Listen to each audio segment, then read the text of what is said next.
नमस्कार दर्शक बंधु आपण समस्त ओडिशा तंत्र ज्ञान को हार्दिक स्वागत।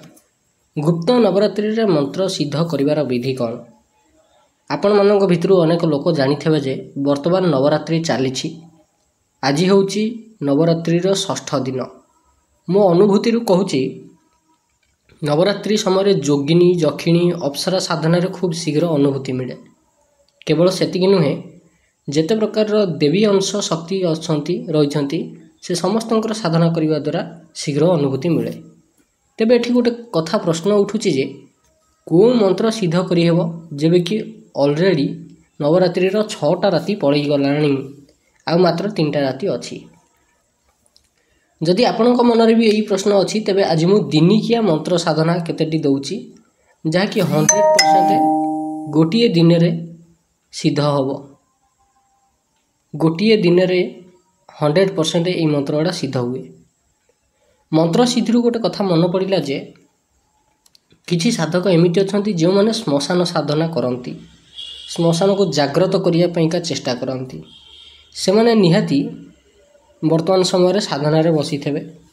श्मशान साधना नवरात्रि समय जो करती ताकू जाग्रत करने आवश्यकता पड़ेनी कहीं श्मशान साधना नवरात्रि समय आपे आपे जाग्रत हो जाए। श्मशान आपे आपे जाग्रत हो जाए, साधना जाग्रत हुएनी।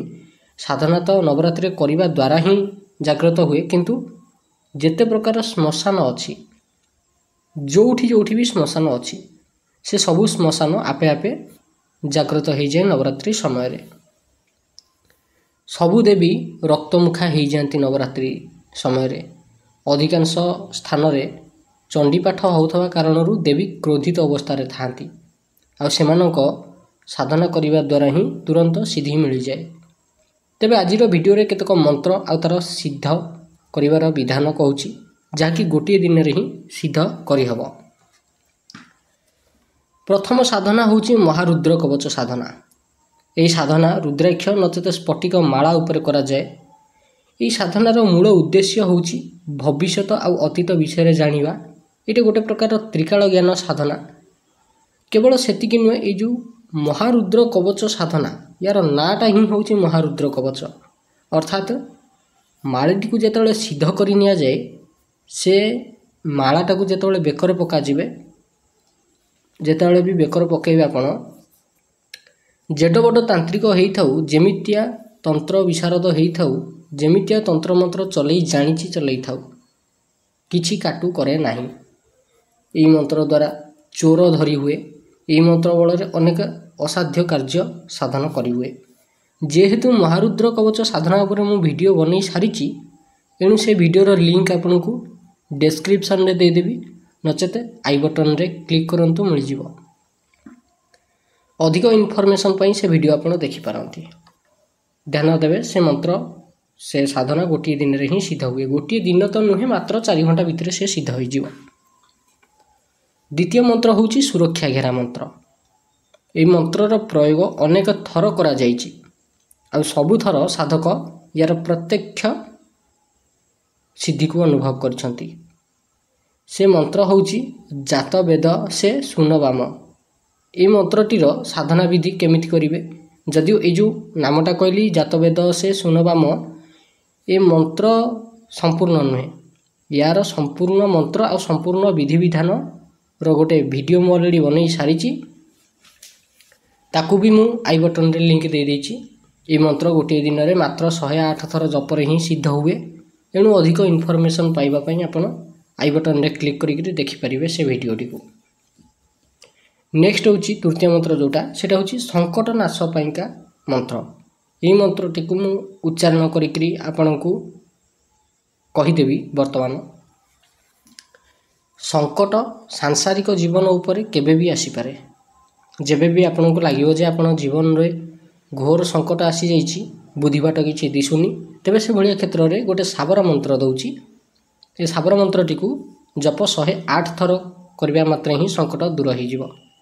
मंत्रटी मु संपूर्ण कहि परिबि नै किंतु ए मंत्रटी को मु डिस्क्रिप्शन रे निहाती दे देबी। मु केवल यार फास्ट धाडीटी कहि दउछि। मंत्रटी कोन दिन दयाल बिरिदु संभारी या तलपदटा ମୁଁ ଉଚ୍ଚାରଣ କରିକି କହିପାରିବିନି, କାହିଁକି? ତାର ଗୋଟେ କାରଣ ଅଛି। ଏ ମନ୍ତ୍ରର ସାଧନା ବିଧି କ'ଣ? ନବରାତ୍ରିର ଯେକୌଣସି ଦିନ ପଶ୍ଚିମ ଦିଗକୁ ମୁହଁ କରିକି ବସିବେ। କେବଳ ଧୂପ ଆଉ ଦୀପ ଜଳାଇବେ।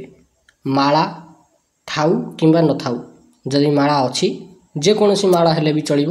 ଏ ମନ୍ତ୍ରକୁ ମାତ୍ର 11 ମାଳା ଜପ କରିବେ। 11 ମାଳା ଜପ କରିବା ଦ୍ୱାରା ହିଁ ମନ୍ତ୍ରଟି ସିଦ୍ଧ ହୋଇଯିବ। ଏହି ମନ୍ତ୍ର ସିଦ୍ଧ କରିବା ପାଇଁ ନା ତ କୌଣସି ପୂଜା ପାଠର ଆବଶ୍ୟକତା ଅଛି, ନା କୌଣସି ହୋମର ଆବଶ୍ୟକତା ଅଛି। ଯଦି କେହି ନିଜ ଜୀବନରେ କୌଣସି ମନ୍ତ୍ର କେବେ ସିଦ୍ଧି କରିନାହିଁ, ତେବେ ବି ଏ ମନ୍ତ୍ରଟିକୁ ଜପ କଲେ ତାକୁ ଏ ମନ୍ତ୍ରର ସିଦ୍ଧି ମିଳିଯିବ। ନିଶ୍ଚିତ ଏ ମନ୍ତ୍ର ସିଦ୍ଧ ହେବ ହିଁ ହେବ।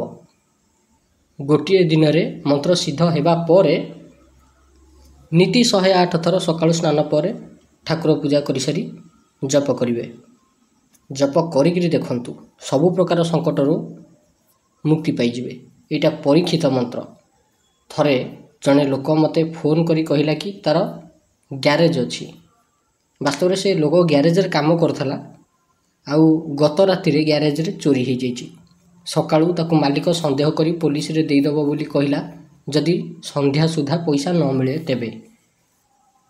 ଯେତେବେଳେ ସେ ବିକଳ ହୋଇକରି ମୋତେ ଫୋନ୍ କରିଥିଲା, ତାକୁ ଏଇ ମନ୍ତ୍ର ଜପ କରିବା ପାଇଁ କହିଲି। ସେ ଲୋକ ଏ ମନ୍ତ୍ର ଜପ କଲା। ଆଗାମୀ ଦିନ ତାକୁ ପୋଲିସ ଆସି ନେଇଗଲା। କିନ୍ତୁ ଆଶ୍ଚର୍ଯ୍ୟର କଥା ଏଇଆ ଯେ, ଯେବେ ପୋଲିସ ତା ନାଁରେ ଚାର୍ଜ ସିଟ୍ ଫାଇଲ୍ କରିବାକୁ ଯାଉଥିଲା, ମାଲିକ ପୋଲିସ ଷ୍ଟେସନରେ ପହଞ୍ଚିକିରି ପୋଲିସ ଆଉ ସେଇ ଲୋକକୁ କ୍ଷମା ମାଗିଲା। କାରଣ ଚୋର ଧରା ପଡ଼ିଯାଇଥିଲା। ମାଲିକର ନିଜ ପୁତୁରା ହିଁ ପଇସା ଚୋରି କରିକି ନେଇଥିଲା। ଭାବିକି ଦେଖନ୍ତୁ, ଗୋଟେ ଲୋକର ଗ୍ରହ ଏତେ ବିପରୀତ ଚାଲିଥିଲା ଯେ ରାଜଦଣ୍ଡ ଭୋଗ କରିଥାନ୍ତା ସିଏ, ହେଲେ ଏଇ ମନ୍ତ୍ରର ପ୍ରଭାବରେ ହିଁ ସେ ମୁକ୍ତ ହୋଇଗଲା। ଏଇ ଯେଉଁ ମନ୍ତ୍ରଟା ଆପଣଙ୍କୁ ବର୍ତ୍ତମାନ କହିଲି, ଏଇଟା ହେଉଛି ଶ୍ରୀରାମଚରିତ ମାନସର ସିଦ୍ଧ ମନ୍ତ୍ର।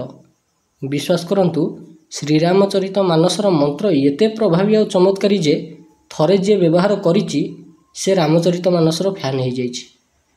ମୁଁ ଯେବେ ମାତ୍ର 12-13 ବର୍ଷ ବୟସର ହେଇଥିଲି, ସେତେବେଳେ ଆଗରୁ କ୍ୟାଲେଣ୍ଡର ଆସୁଥିଲା, ଭାଗ୍ୟ ଦୀପିକା, ଭାଗ୍ୟ ଜ୍ୟୋତି, ଏଇ ଟାଇପ୍ର କିଛି କ୍ୟାଲେଣ୍ଡର ଆସୁଥିଲା। ମୋର ଆଉ ସେ ନାଁ ଗୁଡ଼ାକ ବି ମନେ ନାହିଁ। ସେ କ୍ୟାଲେଣ୍ଡରର ପଛପଟେ ମନ୍ତ୍ର ଗୁଡ଼ାଏ କେତେଟା ଥାଏ, ଯେମିତିକି ମହାମୃତ୍ୟୁଞ୍ଜୟ ମନ୍ତ୍ର, ଆୟୁଷ ବୃଦ୍ଧି କରିବା ମନ୍ତ୍ର, ରୋଗରୁ ମୁକ୍ତି ପାଇବା ମନ୍ତ୍ର, ଏମିତି ଅନେକ ଗୁଡ଼ାଏ ମନ୍ତ୍ର ଥାଏ। ସେଇ କ୍ୟାଲେଣ୍ଡରର ପଛପଟୁ ଦେଖିକି ସୂର୍ଯ୍ୟଗ୍ରହଣ ସମୟରେ ଅଜାଣତରେ ଜପ କରିନେଇଥିଲି।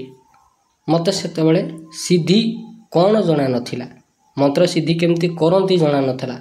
କେବଳ ଗୋଟେ ବିଶ୍ୱାସ ଥିଲା ଯେ ଅମୁକ ମନ୍ତ୍ର ଜପ କରିବା ଦ୍ୱାରା ଆୟୁଷ ବଢ଼େ, ଅମୁକ ମନ୍ତ୍ର ଜପ କରିବା ଦ୍ୱାରା ମଙ୍ଗଳ ହୁଏ, ଯେମିତି କ୍ୟାଲେଣ୍ଡରରେ ଲେଖା ହୁଏ ସେଇ ଟାଇପ୍ର ବିଶ୍ୱାସ।